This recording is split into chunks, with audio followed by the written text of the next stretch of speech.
curious. How many of you have heard of the marshmallow test? Yeah, okay, we got some people. So it was, for those of you who don't know, it was an experiment run by a Stanford professor in the 1960s. He wanted to know what kids did when they were waiting for something. And so he sat a bunch of 4-year-olds down, he put a marshmallow in front of them, and he said, if you can wait for 15 minutes, you get a second one. And then he waited to see what happened. Now the kids, they did a bunch of things. They played with their toes, they imagined it was art, they talked to themselves. Some kids waited, some kids didn't. The professor got some data and life moved on. Fast forward to 1980, when the same professor went back to those kids to see how they turned out. He wanted to know if being able to wait for a marshmallow at 4 had any impact on the kinds of adults these kids turned out to be. The results were shocking. Almost to a 1, the kids who waited for the second marshmallow were richer, more educated, and healthier than the kids who hadn't waited. You can imagine what happened. People jumped right from correlation to causation, and suddenly there were articles everywhere about how self-control was the #1 indicator of future success. Your ability to hold out, your moral fiber, your faithfulness in the face of uncertainty was the one thing between you and everything you ever wanted. To this day, books, articles, and podcasts abound on how the distance between you and anything you want is you and your ability to wait for it. Fast forward again to 2018. A whole new group of scientists see this marshmallow test, and they try to duplicate it, because that's how science works. But they do it with a larger and a more diverse sample size. And the thing that they find is that when you control for wealth and education and the stability of the kid's family, the correlation between waiting for that second marshmallow and adult success pretty much disappears. You see, it turns out that it's less about how faithful or how self-controlled a kid is, and more about how much money their family has, how educated and established their family is, how stable their home is.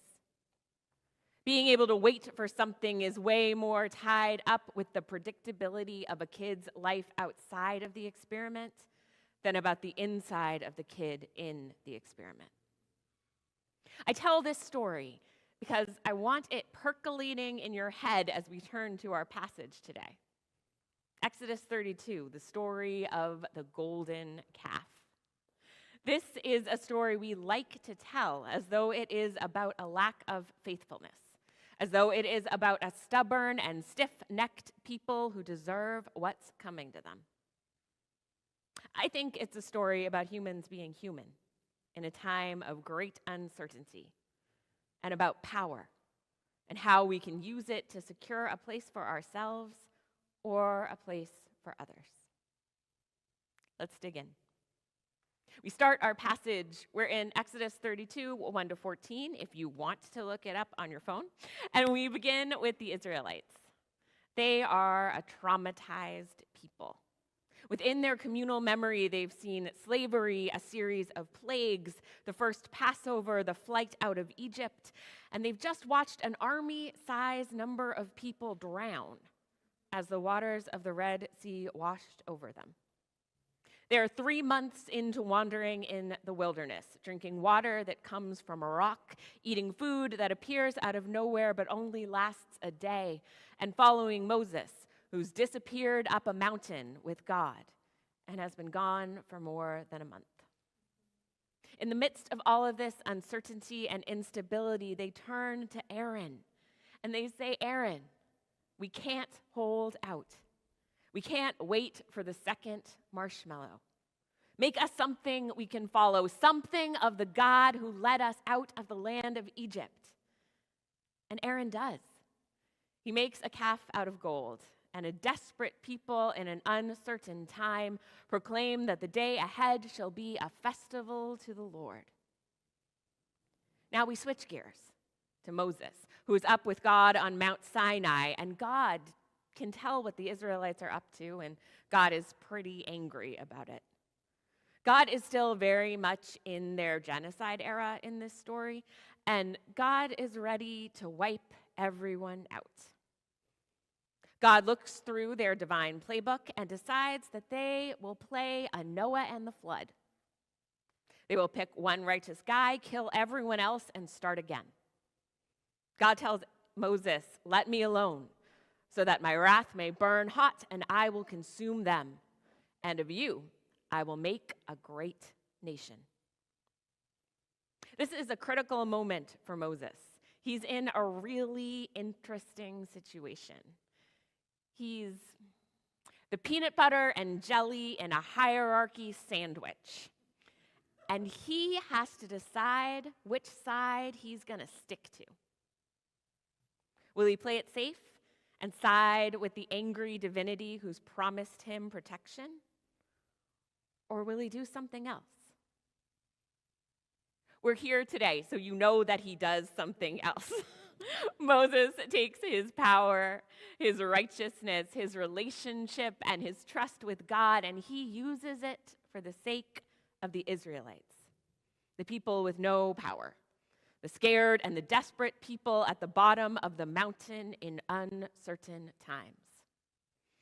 Moses takes this moment to say, "God, hold on. I don't know that you want to do this. Remember who you are. Remember who we are.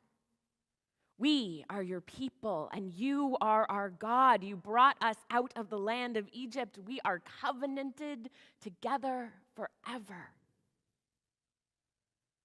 And then God does this thing that we sometimes pretend that God doesn't do. God changes their mind.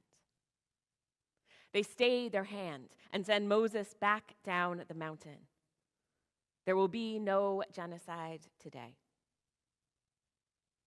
Now, I want to be clear, the staying of the hand is not a total freedom from consequences.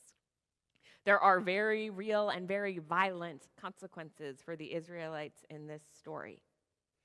Moses has the people choose between God and pagan gods, and has the 3,000 Israelites who don't pick God killed. But for the people as a whole, a desperate grasp at a temporary solution made by a traumatized people in uncertain times isn't an irredeemably bad decision. It isn't the end of the story. Moses will still lead them.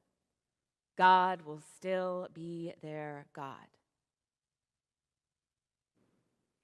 So what can we take from this?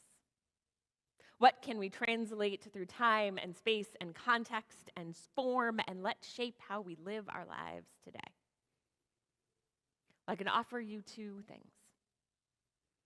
First, if there are places in your life or seasons of your life, or if you're in a season like that now, where there are things that are not God getting God amounts of attention, know that you are not irredeemable, unlovable, or anything other than a human doing the best you can in a wildly uncertain world. There might be consequences for doing that.